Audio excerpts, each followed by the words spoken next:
दुनिया में cyber crime को रोकने के लिए साइबर सुरक्षा की जा रही है। साइबर सिक्योरिटी के आधार पर कोई भी ऑर्गेनाइजेशन या कोई भी यूजर अपने महत्वपूर्ण डेटा को हैकर्स बिना परमिशन के इलेक्ट्रॉनिक टूल्स की मदद से यूजर या ऑर्गेनाइजेशन के कंप्यूटर को एक्सेस कर लेते हैं, फिर जरूरी फाइल्स और डेटा की चोरी करते हैं और उसके बदले पैसे की मांग करते हैं।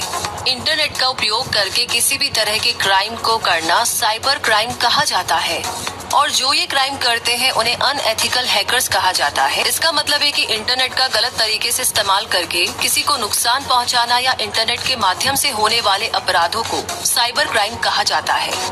साइबर क्रिमिनल्स या हैकर्स कंप्यूटर और इंटरनेट टेक्नोलॉजी का इस्तेमाल करते हैं। यूजर्स की पर्सनल इंफॉर्मेशन, बिजनेस से जुड़ी बहुत सारी चीजें, ऐसे सारे महत्वपूर्ण डेटा को एक्सेस करने के लिए और साथ ही ये इंटरनेट का भी खतरनाक इस्तेमाल करते हैं कई तरह के मालिशियस सॉफ्टवेयर को बनाने के लिए। तो साइबर क्राइम के अंतर्गत blackmailing, stalking, copyright, credit card की चोरी, फ्रॉड आदि आते हैं। ऐसे हैकर्स और साइबर क्राइम से इंटरनेट यूजर्स के डेटा को बचाने के लिए साइबर सिक्योरिटी को बनाया गया है। साइबर सिक्योरिटी के लिए कंप्यूटर और इंटरनेट के एक्सपर्ट्स होते हैं जिनके द्वारा साइबर सुरक्षा की जाती है। साइबर सिक्योरिटी का मतलब है कि हमारी ऑनलाइन रखी गई फाइल, मोबाइल डेटा, हमारी ऑनलाइन दी गई सारी जानकारियां सुरक्षित होनी चाहिए। इसके अलावा नेटवर्क और एप्लीकेशन भी सुरक्षित होना चाहिए। और अब हम जानेंगे आगे साइबर अटैक या साइबर क्राइम कितने प्रकार के होते हैं। आज हम देख रहे हैं कि दुनिया इंटरनेट में इस तरीके से डूब चुकी है कि वो हर काम इंटरनेट के माध्यम से ही कर रही है। अधिकांश कंपनीज आज कंप्यूटर डेटाबेस पर ज्यादा से ज्यादा इंफॉर्मेशन स्टोर कर रही है और हम सभी अपने क्रेडिट कार्ड की मदद से ऑनलाइन खरीदारी करते हैं, तो इससे हमारे डेटा और जानकारी जोखिम में होती है। एक रिस्क रहता है और इस बात की गारंटी देने का कोई तरीका नहीं है कि हमारी जानकारी हमेशा सुरक्षित रहे। इसीलिए साइबर क्राइम को रोकने के लिए हर देश में साइबर सिक्योरिटी का अलग से कानून बनाया गया है, जिसका मकसद है इंटरनेट के माध्यम से होने वाले हाई टेक अपराधों पर लगाम लगाई जा सके। लेकिन सभी इंटरनेट यूजर्स को इस बात की जानकारी होनी बहुत जरूरी है कि कितने प्रकार के साइबर अटैक होते हैं, जिससे कि तुरंत ही हम साइबर सिक्योरिटी के लिए काम कर रहे अधिकारियों को सूचित कर सके। तो चलिए अब हम अलग अलग प्रकार के साइबर अटैक्स के बारे में जानते हैं। सबसे पहला है वायरसेस। कंप्यूटर वायरस के बारे में तो आपने सुना ही होगा, जो एक प्रकार का मालवेयर प्रोग्राम होता है जिन्हें विशेष रूप से पीड़ितों के कंप्यूटर को नुकसान पहुंचाने के लिए बनाया गया होता है। वायरस सही समय में अपने आप को कॉपी करके पूरे सिस्टम में फैल जाते हैं और यूजर्स की अनुमति या ज्ञान के बिना ही कंप्यूटर सिस्टम को संक्रमित कर सकते हैं और डेटा चुरा सकते हैं। दूसरा है एडवेयर। एडवेयर मालवेयर का एक समूह है जो पॉपअप मैसेजेस को उत्पन्न करने के लिए जाना जाता है। लुभावने एड्स का उपयोग करके हैकर एक सॉफ्टवेयर बनाता है और जब कोई यूजर उस सॉफ्टवेयर को डाउनलोड करता है तो हैकर उस सॉफ्टवेयर की मदद से यूजर के कंप्यूटर को एक्सेस कर लेता है, फिर या तो इम्पोर्टेंट डेटा या फाइल्स को डिलीट कर देता है या फिर डेटा चोरी कर लेता है।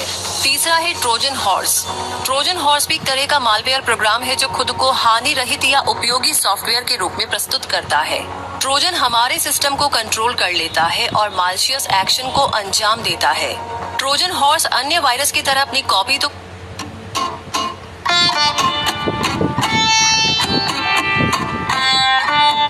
ट्रोजन हॉर्स अन्य वायरस की तरह अपनी कॉपी तो क्रिएट नहीं कर सकते, परंतु ये वायरस को सिस्टम में इंस्टॉल कर सकता है।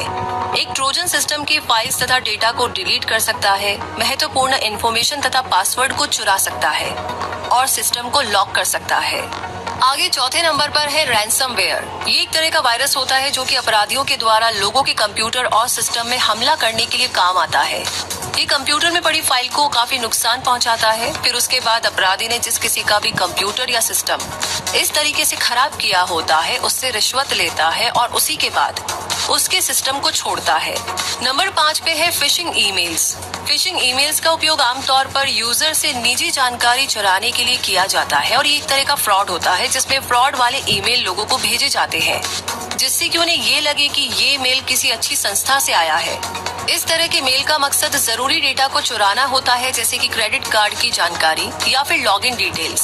साइबर सिक्योरिटी हमें अपने नेटवर्क या सिस्टम को सुरक्षित करने की परमिशन देती है, जिसमें महत्वपूर्ण या संवेदनशील डेटा के साथ काम करना पड़ता है। साइबर सिक्योरिटी की प्राथमिक भूमिका गोपनीय डेटा की सुरक्षा करना है, जिसे केवल ऑथोराइज्ड यूजर द्वारा एक्सेस किया जाना है। और अब हम जानेंगे कि साइबर सिक्योरिटी के इस्तेमाल करने का क्या लाभ होता है। साइबर सिक्योरिटी के कई लाभ हैं। इसके द्वारा हर स्तर पर नेटवर्क को इंटरनेट पर होने वाले बाहरी खतरों से बचाया जा सकता है, जिससे एक आम यूजर सुरक्षित होकर के अपना काम नेटवर्क और इंटरनेट पर कर सकता है। साइबर सिक्योरिटी के कुछ अन्य फायदे भी हैं, जैसे कि साइबर सिक्योरिटी बाहरी हमलों से ऑर्गेनाइजेशन या यूजर्स के नेटवर्क को सुरक्षित करते हैं। साथ ही ये भी सुनिश्चित करते हैं कि यूजर को इंटरनेट पर अच्छा प्रदर्शन मिले और अपने महत्वपूर्ण डेटा के बारे में वो सुरक्षित महसूस करे। डेटा को सुरक्षा प्रदान की जाती है, जिससे महत्वपूर्ण डेटा लीक या चोरी होने का खतरा कम हो जाता है। इंटरनेट पर हजारों तरह के डेटा डेटाबेस में रखे जाते हैं, जैसे मरीजों के डेटा, छात्र के डेटा, व्यापार का डेटा आदि। तो ये सभी अत्यधिक गोपनीय डेटा को अनऑथोराइज्ड पहुंच से सुरक्षित रखना, ताकि इसका दुरुपयोग ना हो सके। इस बात की गारंटी साइबर सिक्योरिटी का उपयोग करके प्राप्त हो सकता है। साइबर सिक्योरिटी इसलिए भी जरूरी है क्योंकि गवर्नमेंट, मिलिट्री, कॉर्पोरेट, फाइनेंशियल और मेडिकल ऑर्गेनाइजेशन काफी तरह के डेटा को इकट्ठा करते हैं और उस डेटा को अपने सिस्टम, कंप्यूटर और अन्य डिवाइसेस में रखते हैं। इन डेटा का कुछ भाग काफी महत्वपूर्ण हो सकता है, जिसकी चोरी होने से किसी की निजी जिंदगी पर काफी गहरा प्रभाव पड़ सकता है। इसीलिए साइबर सिक्योरिटी की मदद से डेटा को सुरक्षित रखा जाता है। मालवेयर से होने वाले नुकसान से बचा जा सकता है, जिससे हर प्रकार के थ्रेट्स का खतरा रहता है, जैसे वायरस, स्पाईवेयर, रैंसमवेयर, एडवेयर। और आगे अब हम साइबर सिक्योरिटी में करियर विकल्प के बारे में जानेंगे। जैसे जैसे लोगों की कंप्यूटर और इंटरनेट पर निर्भरता बढ़ती जा रही है, वैसे वैसे साइबर क्राइम के बढ़ने से इस क्षेत्र में ऐसे विशेषज्ञों की मांग बढ़ गई है जो साइबर सिक्योरिटी एक्सपर्ट है और जिन्हें साइबर लॉ का ज्ञान है। जनता के लोगों में हो रहे क्राइम को रोकने के लिए जो कानून और पुलिस होते हैं, वो साइबर अपराधों को रोक पाने में नाकाम रहे हैं, जिस वजह से इस क्षेत्र में साइबर एक्सपर्ट के लिए बहुत सारी संभावनाएं उत्पन्न हुई है। अगर आप भी इस फील्ड में काम करना चाहते हैं तो आप 12वीं पास करने के बाद इसके किसी भी कोर्स में एडमिशन ले सकते हैं। जिन लोगों ने पहले से ही कानून की डिग्री ले रखी है, उन लोगों के लिए एक बेहतरीन फील्ड साबित हो सकती है। साइबर सिक्योरिटी क्षेत्र में विभिन्न प्रकार की नौकरियों की सूची है, जैसे chief cyber security officer, computer crime investigator, cryptographer, network security engineer, security architect, security analyst, security consultant, source code auditor इत्यादि।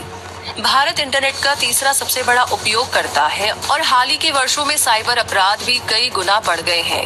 साइबर सिक्योरिटी उपलब्ध कराने के लिए सरकार की ओर से कई कदम उठाए गए हैं। कैशलेस ट्रांजैक्शन को अपनाने की दिशा में बढ़ने के कारण भारत में साइबर सिक्योरिटी सुनिश्चित करना आवश्यक है।